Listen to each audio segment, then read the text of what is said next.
Hello everybody, so welcome to my review of One Piece chapter 1042. So Oda decides to include another twist in Luffy vs Kaido round 3, or what could be round 4 after this chapter, we don't know. Let's start off with the cover page with the ongoing adventures of the Whole Cake Island / German 66 Vinsmoke arc.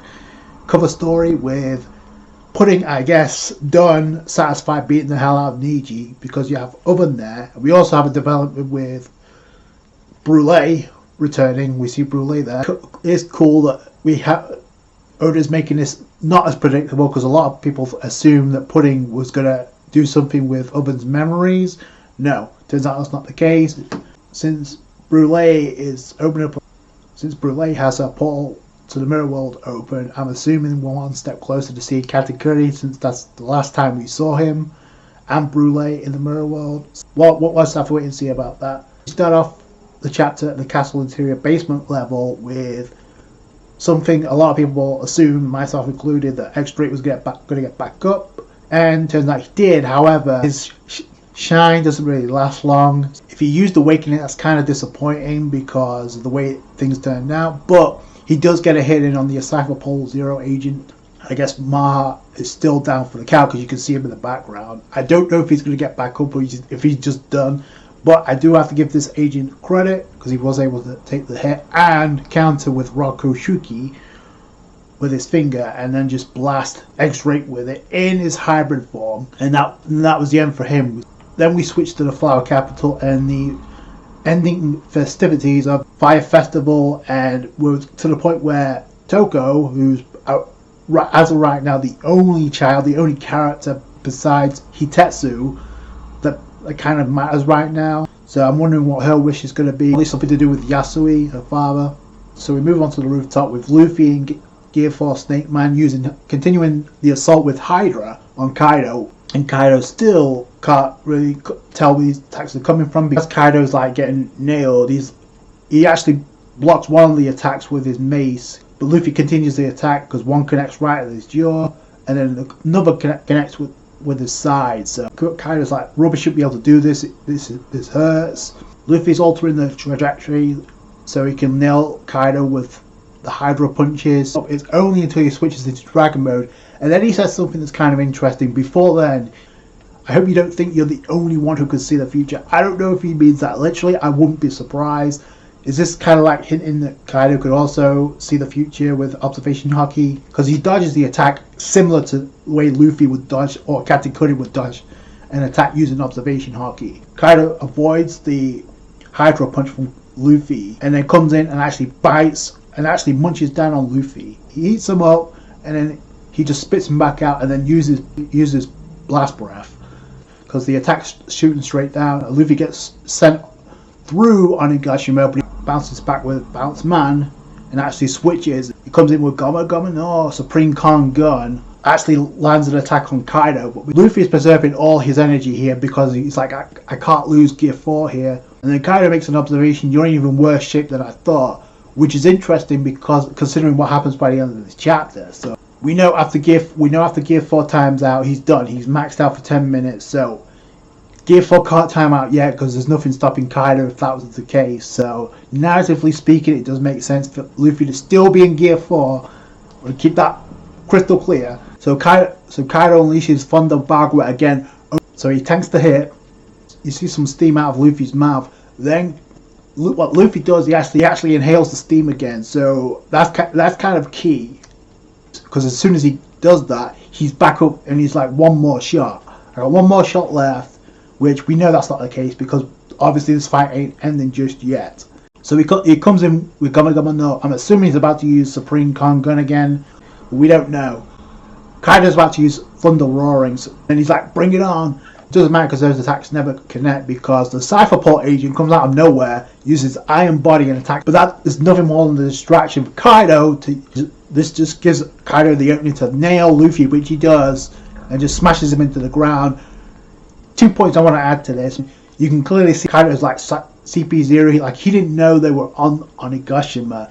Now obviously this is a reference to not only Kazuki Oden and Kaido, because obviously there was interference there with Higurashi posing as Momonosuke to get Kaido's attention. the same thing happened to Oden that happened to Luffy in this chapter by the end of this chapter, and that's they both get distracted, they both get nailed by Kaido. Only difference is we don't see Luffy knocked out. We don't see his eyes, we just see him smashed into the ground, and that's where the chapter ends. So that's the first point. The second point, the fact that this is so similar to like what happened with Oden and Kaido, and the fact that the narrative is that no one can beat Kaido 1v1 unless there's interference, because Oden would have defeated Kaido, or we don't really know for sure. That's the perception that a lot of people got, and a lot of people weren't happy with that, because it kind of undermined Kaido a little bit. So wait a minute, Kaido's not supposed to lose 1v1, so now this has happened again. However, I do like this scenario, and I'm going to in depth as to why. But the fact that obviously it's a distraction, we know what happened after Oden got KO'd, we know what happened to Higurashi. Kaido killed Higurashi because she interfered. So I don't know if the same thing's going to happen with the Cypher Ball agent. If you better have a plan to like escape, because if he sticks around, he's done. Because I definitely see the same thing happening.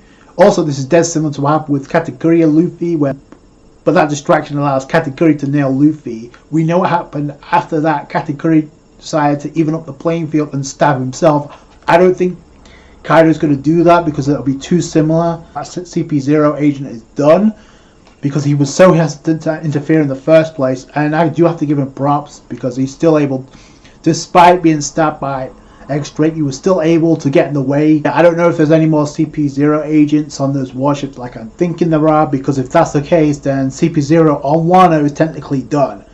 We know Kaido's not going to tolerate this. This would be a pretty good opportunity for Oda to cut away and actually segue into Kaido's flashback, the beginning of Kaido's flashback, because we can see there's some reluctance on Kaido's face. We know he was having fun with Luffy, even though things were getting serious towards the end. And I also like this scenario too, is because if Luffy gets back up, which he probably will, he's got to mount even more stamina. Luffy's unlimited when it comes to stamina, but he's got to dig down deep, which is cool, because it's the same thing that Kid and Law had to do in their respective fights. Law and Kid were against the Yonko, and they were spamming Awakening. By the way, that's another reason why I don't think Luffy's KO'd, is because he's going to use Awakenings pretty soon, and he could possibly use a new mode, whether it's Gear 4, the fourth mode in Gear 4th, completely new mode in Gear 5th, we don't know. Like I said, it's a pretty good way to cut off and dive into Kaido's flashback, since things have sort of died down a little bit. Speaking of dying, what do you think is going to happen to that CP0 agent? Do you think he's going to dip again, or do you think Kaido's going to end him? But if nothing else, if Robin's pretty much safe after this chapter, unless there's an Admiral on those warships or a CP0 agent on those ships, Cypher Ball CP0 on Onigashima and Wano in general are pretty much done. Kaido's not going to tolerate this, so I can't wait to see what happens next. Very simplistic chapter for Oda to focus on Luffy versus Kaido, but considering there's not too many plot points, I guess it makes sense. The other plot point, really, technically speaking, is the Strats to get together, Momo to like control Onigashima, and also we have to get like Yamato's answer to like Momonosuke out saying, "Hey, am I a coward for not wanting to open up the borders to Wano to expose the people of Wano to danger?" And Yamato's going to give a response, but we don't get. It cuts away, so maybe we'll get that too. Also with Zunisha, that's another plot point that has to get taken care of, and whether or not if anyone threatening is on those warships. Also, another plot point is Hiyori versus Orochi. We need to see what Hiyori's about to do to Orochi, unless Orochi has a plan. An interesting twist is the Cypher Ball Zero agent makes it out of there alive. That would be a neat little twist, but I don't see that happening. Let me know what you guys think down below. That's going to do it for you guys. Thank you so much for watching. Like the review if you did it. A thumbs up. I appreciate that. Subscribe to the channel for One Piece. Catch you guys later. Thanks, guys. Bye.